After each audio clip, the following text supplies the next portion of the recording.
It was August 1976 when four college friends, Jack Weiner, Jim Weiner, Charles Foltz, and Chuck Rack, set out on a week-long camping trip deep in the remote Allagash wilderness of Maine. They were looking for adventure, a break from civilization, and the perfect spot for some night fishing. But what they found instead was something far beyond their imagination. Something that would haunt them for the rest of their lives. A strange light in the sky on the second night of their trip. The group decided to take their canoes out onto Eagle Lake for some night fishing. As they floated in the still darkness, a bright light appeared in the sky. At first, it looked like a distant star. But as they watched, it started moving erratic. Intelligent, unnatural, curious. Charles grabbed a flashlight and flashed an SOS pattern toward the light. That's when everything changed, the beam that took them instantly.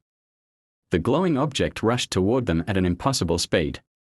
Within seconds, a massive, blinding white beam engulfed them. That was the last thing they remembered. The next thing they knew, they were back on shore, standing near their campfire, but something was wrong.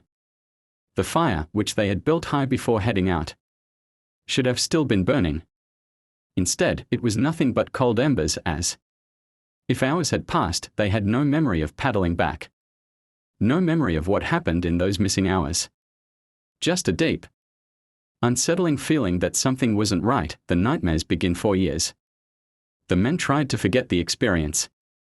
But then the nightmares started. Each of them, one by one, began suffering from terrifying dreams, visions of being inside a cold, metallic room, blinding lights, strange humanoid figures with large, black eyes staring down at them. They remembered lying on metal tables, unable to move as the beings examined their bodies, poking and probing them with strange instruments.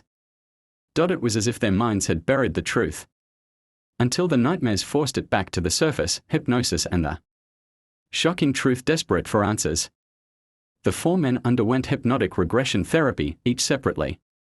What they described under hypnosis was horrifyingly identical. They recounted being abducted, taken aboard a craft, and subjected to medical examinations by alien beings.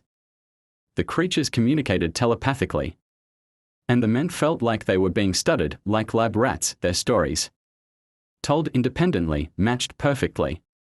Details about the spacecraft, the instruments used, and even the feeling of sheer terror were all exactly the same. A case that won't die to this day. All four men stand by their story. UFO researchers have called it one of the most compelling and credible alien abductions